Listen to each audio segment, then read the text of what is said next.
Hi students, welcome to the TNTET English channel. So நம்ம இன்னைக்கு என்ன பார்க்க போறோம் அப்படின்னா 2013ல டெட் எக்ஸாம்ல எழுதின இங்கிலீஷ் கொஸ்டினோட ஆன்சர் தான் பார்க்க போறோம். ஸோ இந்த டெட்டில் தான் நான் பாஸ் பண்ணி கவர்மெண்ட் ஜாப் வாங்கினேன்.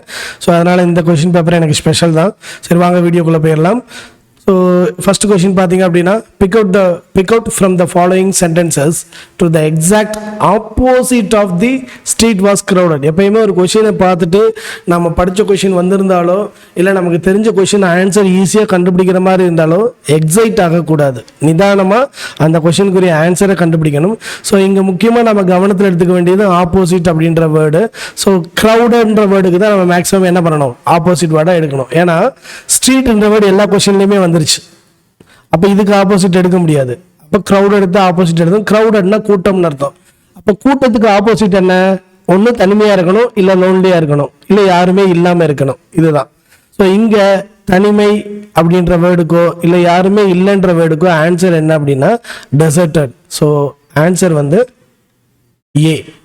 ஸோ பேக்கடுனாலும் ஆட்கள் இருக்கிறதுக்கு அர்த்தம். நாய்ஸினா சத்தம். ஸோ நாய்ஸி சத்தம்னா கூட்டம் இருந்தால் தான் சத்தம் வரும். அப்போ இதுவும் கிடையாது. மெனி பீப்புள் நிறைய பேர் இருக்காங்க. அப்போ இதுவும் கிடையாது. ஸோ ஆன்சர் வந்து ஏ தான்.